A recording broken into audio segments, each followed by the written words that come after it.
Welcome to Land Academy. This is the Cash Flow from Land show, where we show you how to buy unwanted vacant land and sell it for more on the internet. I'm Steve Butala. I'm Jill DeWitt. We are your hosts. With over 15,000 completed transactions, we are the experts in this niche land flipping business. We hold a drawing to win a free property every month. Enter to win by reviewing this show on iTunes and downloading our free ebook at landacademy.com. All right, let's get this show started. Steve Butala here from Land Academy. Welcome to our Cash Flow from Land show. In this 8-part series, Jill and I talk about what to do when sellers begin to start calling you back based on the offers that you sent them through direct mail. It's what we teach here all the time. This episode is 4 of 8. It's the seller called back mad about the price of the offer. What do you do? Still a great show. Great addition to the series here. But before we start, as always, let's take a question from a caller. Okay, cool.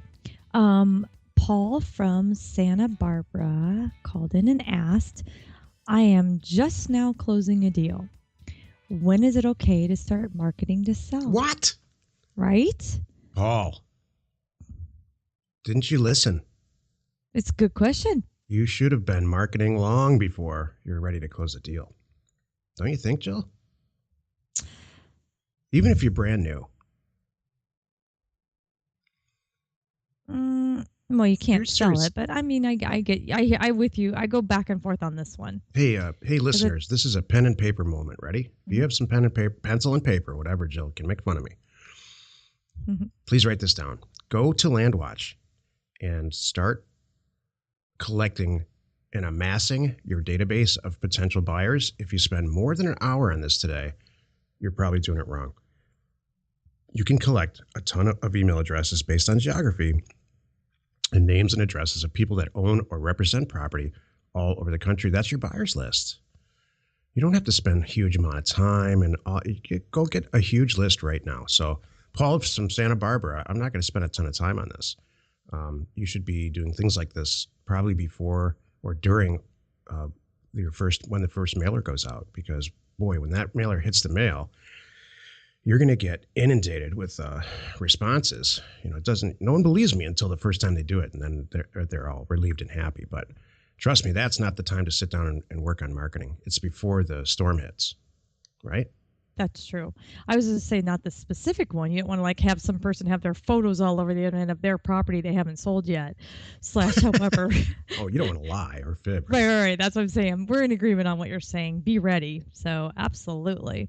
If you sent a mailer out, hey, Paul in Santa Barbara, let's say he's buying a property in West Texas just for fun, and he knows he's sending a mailer out to West Texas. Well, how hard is it to go on LandWatch or Land and Farm and start collecting email addresses and potential buyer information based on the fact that people have listed or they're selling themselves property in West Texas? It's not hard at all. It takes less than a day. You could get probably a couple thousand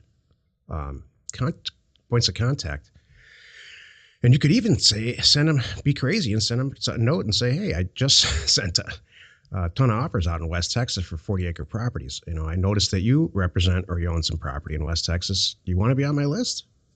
I'm going to buy some property there. I'm super cheap. If you're buying more, let me know and I'll keep you on the list. People love that stuff. They do. I love it. So you send all the mail out, Jill. You make a ton of offers. 1,500 is what I recommend. 1,500 a month or a week, depending on how experienced you are. And then you sit back and wait for the phone to ring and wait for the mail to come back. Well, one of the things that happens is a seller calls back and they're not happy about the fact that you offered them $1,000 for their property. They think it's worth $10,000, $20,000, or $100 million. Right. What do you do, Jill? That's my note. I said my comment was here's my comment number 1. You'll love this. Were you really too low, or does your seller just think his asset is priceless? Because sometimes they do. You have priceless assets, by the way. Oh my gosh, thank you very much. So we talk about this in my office. Thank you. Assets. Priceless assets. Hey, asset. Not to be confused with something else. Where are you going? Hey, asset, please stop driving slowly in the left lane. Thank you. Whatever. What are you talking about? It's a Detroit thing. Oh. You people in California don't know how to drive. Do you know that, Jill? Oh, we forget how to drive, especially when it rains. Oh, we're awful. Because it doesn't rain here enough. It's stupid. It's shocking to me that people will drive the speed limit in the left lane. People get shot in Detroit for that stuff. I'm not exaggerating. Mm-hmm. You have a lot of different extremes out here. Well, part of it is nobody knows where they're going. I mean, half the people that are here are tourists. I know. And they don't know where they're going. So you have to always be on the lookout of somebody, changing their mind last minute. So it's just crazy. So, okay, back to this. When we're done with this, I'm gonna apply to teach driver's ed in Southern California. Oh my gosh. I'm gonna do it for free. Oh, Steven, you'll kill yourself. There's no way. I know you. That's no way. You will something bad will happen or you'll start drinking. You're right. I don't recommend that. You're right. I would probably get through to preschoolers more clearly. Whatever message I have for preschoolers, it would be more clearly received than, please don't drive in the left lane with the speed limit. The left lane is for passing. By the way, the left lane in any situation, except if you're in England, the left lane's for passing. It's not for driving in. Is that for me? Are you telling that to me? No, I'm just trying to break up the show because. What if there's only 2 lanes? That left lane's for passing. So you go back and forth. You don't want to go back and forth. Yes, you go back and times? Forth, back and forth. Yes, you do. Okay. See, I'm making my point. What if you're the leader of the pack? You have driving the right lane then. You're missing. The left lane is for passing. Oh, okay. What if I'm passing 25 people in 10 minutes? You still got to go in and out. The muscle cars from the 60s. The muscle cars from the 60s, if you notice, a lot of them just they don't have 3 mirrors. They have the rear view mirror and then a mirror on the left and the driver's side. And there's not one on the right. And the logic is, well, why the heck would you need one on the right? I only never need to see. It's because they're passing on the left. I'm not joking. This is true. Okay. I get your point. If you have listeners, some type of rant about how people drive, send it to service@landacademy.com and we'll do a whole show about the silly things that happen when people drive. I'm trying to think what are mine.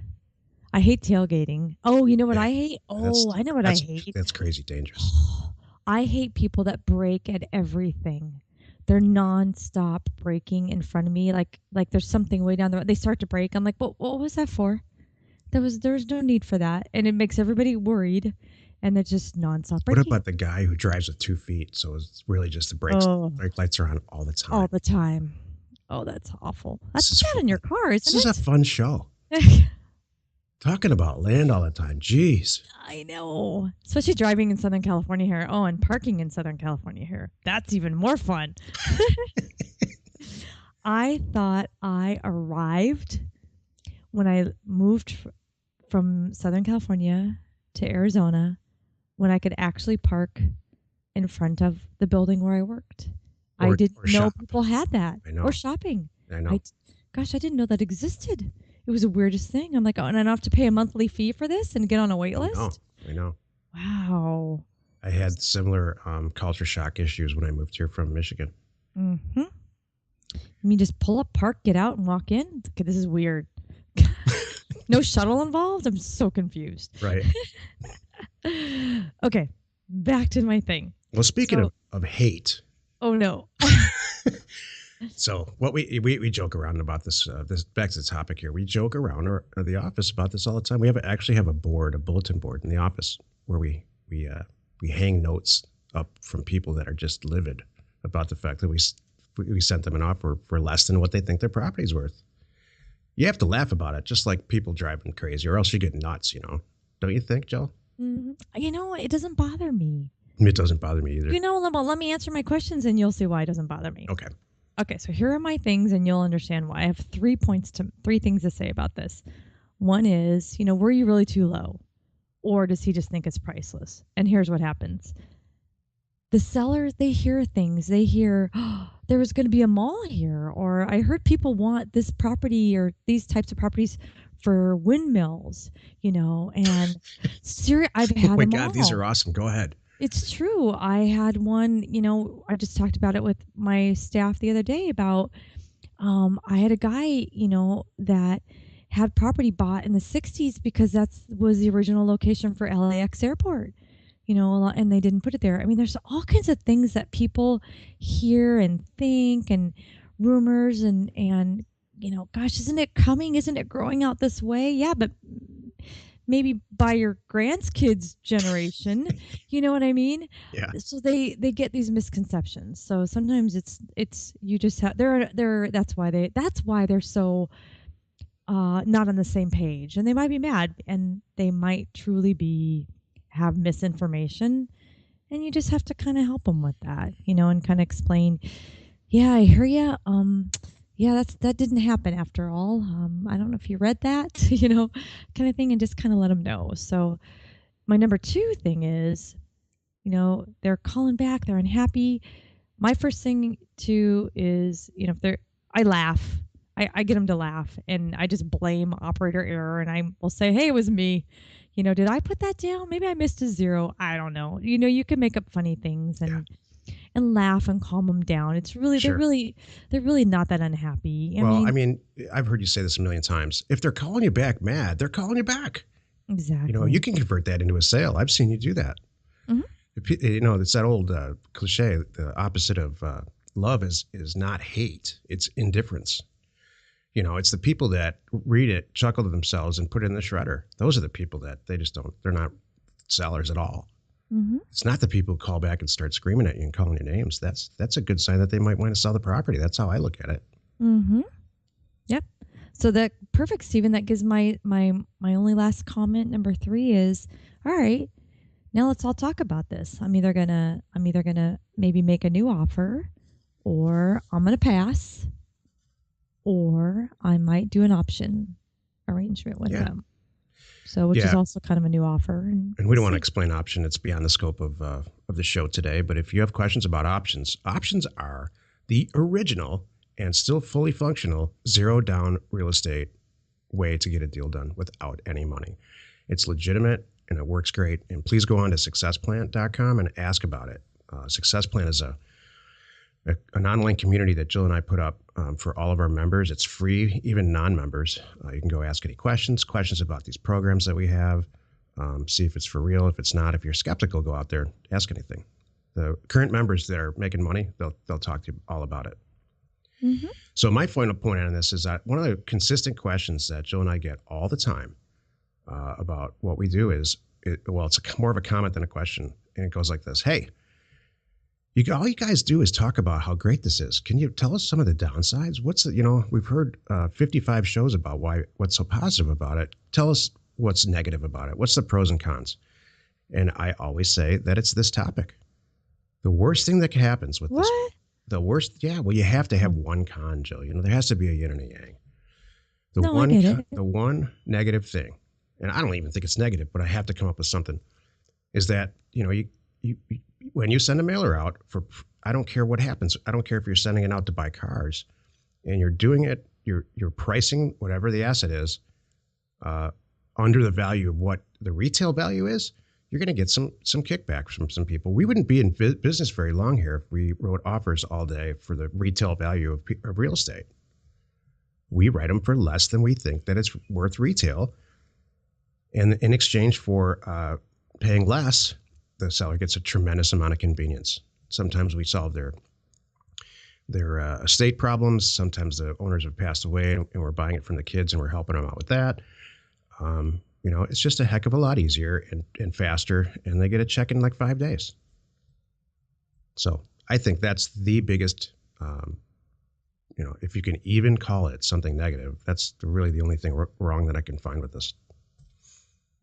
Are you doing your nails? No. Do you want to know my thing? I just was going to share. Please. I don't see that as I apologize. I don't mean to give you a hard time, but I don't see that as a con at all. It's a sale. it's just part of doing business. You're going to have customers that are unhappy, period. It doesn't really, it's kind of a thing. With what I see in this business is it comes back to the thing that we joked about that time with Seth Williams. It's a teaspoonful of effort. There's a little bit of learning curve, just like anything. Some people think you could just jump in and be a pro overnight. No, you got to learn how to do maps. You got to learn how to find stuff.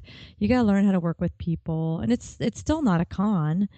I mean, I honestly don't see a huge con in any of this, other than maybe you just don't like it. It's not for you. Done. Yeah. Yeah, exactly. I mean, and when we say con, we mean pros and cons, not like a con job. Oh no, yeah. So yeah, Jill, I completely concur, but Thanks. I had to come up with something. I don't think there's anything bad about this at all. I don't know why everybody on the planet doesn't completely do this all the time. It really blows my mind. Isn't it funny? I know.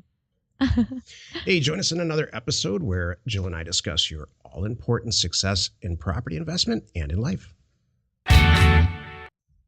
I think we're trying to, what do you think? About what? This whole pros and cons thing. I don't think we need to. Everything has pros and cons. I'm happy either way. Everybody expects that, Mm-hmm. Dream it up. Can you think of one perfect investment opportunity or occupation that doesn't have a con? No, that's what I'm saying. But and I think it's a very valid question that people might have. Like, hey, it's all peaches and cream. Come on, give me a con. And I think that's totally a valid question. I answer it that way. Look, here's the thing, Jill. You and I are a little bit different. Some people, they just don't have thick skin at all. They get a call from somebody that says, I'm going to come over there and kill you because you offered this property, that kind of thing. It really upsets them. That they're just not set up for that. So I live for things like that. It doesn't rock me at all. I think it's funny. I get a kick out of turning their attitude around and talking about their kids and stuff, which is almost always how it ends. Mm-hmm. Exactly. I just think it's approach. And yeah, if you're going to get, it's just probably the same thing for everything. If you're going to get hung up on some things, then maybe you shouldn't be a business owner. Maybe you shouldn't be doing something like this. I hate to state the obvious, but stuff's going to happen. I think that's a great point. We have some friends who are they're happy as heck in their corporate jobs and they love it. They do. That baffles me. That sends me, I don't understand that, but that's you're right. Well said. Everybody's different. That's the bigger question is really, what are you best suited for? And you're right. There's some people that love getting a paycheck and knowing that their health insurance is taken care of and they've got a 401k and they have 2 weeks of vacation every year and that's all they want. And that's okay. I just threw up in my mouth a little bit. Hey, just because it's not you doesn't mean it's not okay. I'm not judging anybody. I just threw up in my mouth a little bit. I know. Hey, let's go buy some property. We hold a drawing to win a free property every month. Enter to win by reviewing this show on iTunes and downloading our free ebook at landacademy.com. If you want to get involved or you need more information about our profitable, niche real estate operation, call 480-467-0359. You just might get Jill at the other end of the line. landacademy.com. You are not alone in your real estate ambition.